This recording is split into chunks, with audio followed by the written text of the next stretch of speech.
రాష్ట్ర అధ్యక్షురాలు దగ్గుబాటి పురంధరేశ్వరి నివాసంలో కూటమి నేతల సమావేశమయ్యారు. ఎన్డీఏ కూటమి ఏర్పడ్డాక తొలిసారి రాష్ట్ర నాయకులు భేటీ అయ్యారు. రాబోయే రోజుల్లో ఎన్డీఏ కూటమి కలిసి ఎన్నికల ప్రచారంపై సుదీర్ఘంగా చర్చిస్తున్నారు. గ్రౌండ్ లెవెల్లో మూడు పార్టీలు కలిసి పనిచేసే విధంగా నాయకుల మధ్య చర్చ జరుగుతోంది. ఉమ్మడి మేనిఫెస్టో, మూడు పార్టీల అగ్రనాయకులు కలిసి ఎన్నికల ప్రచారం, రూట్ మ్యాప్పై చర్చిస్తున్నట్టు సమాచారం.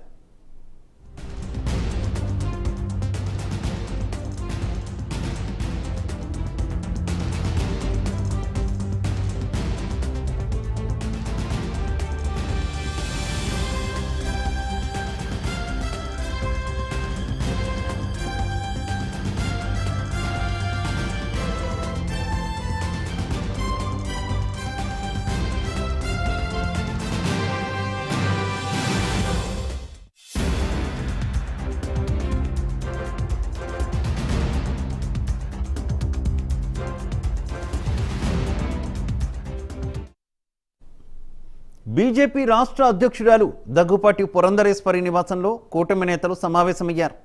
ఎన్డీఏ కూటమి ఏర్పడ్డాక తొలిసారి రాష్ట్ర నాయకులు భేటీ అయ్యారు.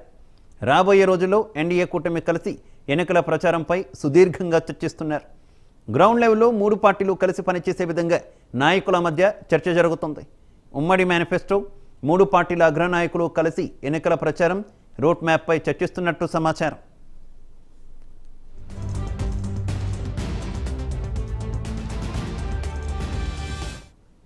రైట్, ఇదే విషయానికి సంబంధించి మరింత సమాచారం మా కరెస్పాండెంట్ రాజేష్ అందిస్తారు.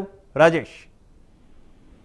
శివ, ఎన్డీఏ కూటమికి సంబంధించి కూడా ఎన్నికల ప్రచారం మీద వేగవంతంగా ముందుకు వెళ్లే విధంగా కూడా కార్యాచరణ జరుగుతుందని చెప్పుకోవచ్చు. ఇప్పటి వరకు కూడా టీడీపీ, జనసేన, బీజేపీ పార్టీలకు సంబంధించి మూడు పార్టీల అభ్యర్థుల ఎంపిక మీద ఇప్పటి వరకు కూడా కొంత కసరత్తు జరిగింది. ఆల్మోస్ట్ టీడీపీకి సంబంధించి ఒక 5 ఎమ్మెల్యేలు అలాగే ఒక 3 పార్లమెంటు స్థానాలు పెండింగ్ లో ఉన్నాయి. టీడీపీకి సంబంధించి ఇప్పటికే క్లారిటీ వచ్చిన పరిస్థితి అయితే ఉంది. ఇక జనసేనకు సంబంధించి కూడా 3 ఎమ్మెల్యేలు, ఒక ఎంపీ అభ్యర్థుల స్థానం పెండింగ్ గా ఉంది. కొద్దిసేపటి క్రితమే బీజేపీకి సంబంధించి 10 అసెంబ్లీ స్థానాలను కూడా ప్రకటించడం జరిగింది. 2 రోజుల క్రితమే 6 ఎంపీ స్థానాలను కూడా ప్రకటించిన నేపథ్యంలో 3 పార్టీలకు సంబంధించిన జాతీయ నాయకులు ఇప్పటి వరకు కూడా మీటింగ్స్ జరిగినాయి. అటు పవన్ కళ్యాణ్, చంద్రబాబు అలాగే బీజేపీ జాతీయ నాయకులతో సుదీర్ఘంగా పొత్తుకు సంబంధించి మంతనాలు జరిగినాయి. అయితే రాష్ట్ర నాయకులకు సంబంధించి వాళ్ళ తొలిసారి కూడా భేటీ అవుతారని చెప్పుకోవచ్చు. పురంధేశ్వరి రాష్ట్రంలో రాష్ట్ర బీజేపీ అధ్యక్షురాలు పురంధరేశ్వరి నివాసంలో కొద్దిసేపటి క్రితమే పిఏసీ చైర్మన్ నాదెండ్ల మనోహర్తో పాటు టీడీపీ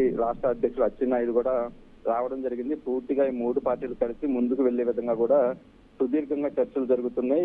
పొత్తు కన్ఫర్మ్ అయిన తర్వాత తొలిసారిగా కూడా ఈ రాష్ట్ర నాయకులు భేటీ అయితే కొనసాగుతుందని చెప్పుకోవచ్చు. రాబోయే ఎన్నికలకు సంబంధించి ప్రచారం మీద ప్రధానంగా ఈ భేటీలో సుదీర్ఘంగా చర్చలు జరుగుతున్నాయి. ఎందుకంటే ఎన్నికలకు సంబంధించి అటు ఢిల్లీ నుంచి అమిత్ షా అలాగే మోడీతో పాటు కొంతమంది జాతీయ నాయకులు కూడా ఆంధ్రప్రదేశ్ రాజకీయాల్లో ప్రచారంలో పాల్గొనే అవకాశం ఉంది. దీనికి సంబంధించి పవన్ కళ్యాణ్, చంద్రబాబు, బీజేపీ జాతీయ నాయకులు ముగ్గురు కలిసి ఉమ్మడి బహిరంగ సభలు పెట్టే విధంగా కూడా ఒక రూట్ మ్యాప్ అయితే సిద్ధమవుతుంది. అలాగే ప్రచారానికి సంబంధించి ఎక్కడెక్కడ ప్రచారం చేయాలి ఏంటి అనేది కూడా పూర్తిగా క్లారిటీగా ముగ్గురు నాయకుల మధ్య కూడా చర్చలు జరుగుతున్నాయని చెప్పుకోవచ్చు. అయితే 3 పార్టీలకు సంబంధించి కొంత క్యాడర్ లో కూడా టికెట్లు ఆశించారు. ఇప్పటి వరకు కూడా క్యాడర్ కూడా కొంత అసంతృప్తిగా ఉన్న నేపథ్యంలో వాళ్ళని పిలిచి బుజ్జగించే ప్రయత్నాలు కూడా ఇప్పటికే దాదాపు అన్ని 3 పార్టీల్లో కూడా కంప్లీట్ అయినాయి అని చెప్పుకోవచ్చు. 3 పార్టీలకు సంబంధించి గ్రౌండ్ లెవెల్లో కార్యకర్తలు కలిసి ఎలా విధంగా పనిచేయాలి, అలాగే ఎన్డీఏ కూటమికి సంబంధించి ఫుల్ ప్రెజెంట్ గా 3 పార్టీలకు సంబంధించిన ఓట్ బ్యాంకు షిఫ్ట్ అయ్యే విధంగా కూడా ఈ నాయకుల మధ్య చర్చ జరుగుతుందని చెప్పుకోవచ్చు. ఇక అంతేకాకుండా ఉమ్మడి మేనిఫెస్టోకి సంబంధించి కూడా సుదీర్ఘంగా చర్చలు జరుగుతున్నాయి. ఇప్పటికే టీడీపీ భవిష్యత్ గ్యారంటీ అంటూ కూడా మినీ మేనిఫెస్టోను పెట్టింది. ఈ మినీ మేనిఫెస్టోలో 6 అంశాలను కూడా టీడీపీ హామీలుగా ఇవ్వడం జరిగింది. తర్వాత బీసీ డిక్లరేషన్ కూడా చేయడం జరిగింది. 10 అంశాలకు సంబంధించి బీసీ డిక్లరేషన్ కన్ఫర్మ్ చేసింది. ఇక జనసేనకు సంబంధించి షణ్ముఖ వ్యూహంతో కూడా ఒక మేనిఫెస్టోను రిలీజ్ చేసింది. ఇక బీజేపీ తరఫున కొన్ని అంశాలను తీసుకొని 3 పార్టీలకు సంబంధించి ఉమ్మడి మేనిఫెస్టో ఏ విధంగా ఉండాలి, ప్రధానంగా రైతులు అలాగే మహిళలు, యువకులు ఈ 3 వర్గాల ప్రజలని దృష్టిలో ఉంచుకొని కూడా ఉమ్మడి మేనిఫెస్టో మీద సుదీర్ఘంగా చర్చలు జరుగుతున్నాయి. ఎందుకంటే అటు ఆల్రెడీ వైఎస్ఆర్సీపీకి సంబంధించి ఉమ్మడి మేనిఫెస్టో ఉగాది నాటికి ప్రకటిస్తామని చెప్పారు కాబట్టి దానికంటే ముందే ఈ 3 పార్టీల ఉమ్మడి మేనిఫెస్టోని రిలీజ్ చేసిన తర్వాత 3 పార్టీల నాయకులు కూడా రాష్ట్ర వ్యాప్తంగా పర్యటనలు చేసే విధంగా కూడా ఈ ముగ్గురు నేతల మధ్య కూడా చర్చలు అయితే జరుగుతున్నాయని చెప్పుకోవచ్చు. ఇప్పటికే చంద్రబాబు ఇవాళ నుంచి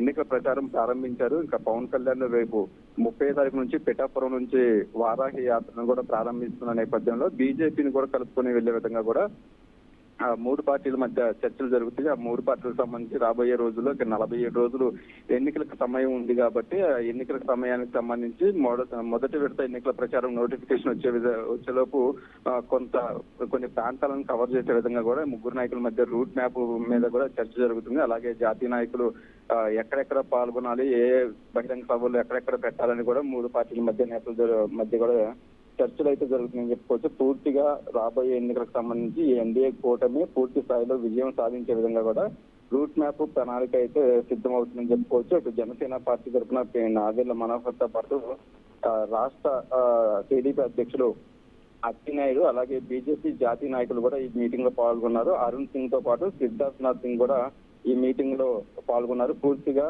2024 ఎన్నికల్లో ఏదైతే బీజేపీ టార్గెట్ దేశవ్యాప్తంగా కూడా 400 స్థానాలు పార్లమెంట్ స్థానాలు గెలిచే విధంగా కూడా అటు ఇప్పటికే జాతీయ నాయకులు ఆ వ్యూహంతో ముందుకు పోతున్నారు. అలాగే ఆంధ్రప్రదేశ్ లో కూడా ఈ 3 పార్టీలు ఎన్డీఏ కూటమి 3 కలిసి కూడా అధికారంలో వచ్చే విధంగా కూడా రాష్ట్ర రాజకీయాన్ని దృష్టిలో పెట్టుకొని అటు ఇప్పటికే వాళ్ళ నుంచి సీఎం జగన్మోహన్ రెడ్డి కూడా మేమంతా సిద్ధంతో కూడా ప్రజలకు వెళ్తున్నారు కాబట్టి దానికి ఎదుర్కొనే విధంగా దానికి తగ్గట్టుగా కూడా ఈ 3 పార్టీలు కలిసి ప్రజల్లోకి వెళ్లే విధంగా కూడా ఈ ముగ్గురు పార్టీల నేతల మధ్య అయితే చర్చలు జరుగుతున్నాయని చెప్పుకోవచ్చు. దీనికి సంబంధించి రేపు మార్నింగ్ లోపు ఒక క్లారిటీ వచ్చి 3 పార్టీ నాయకులు ఒక అనౌన్స్మెంట్ చేసే అవకాశం ఉంది Shiva. Okay, thank you Rajesh.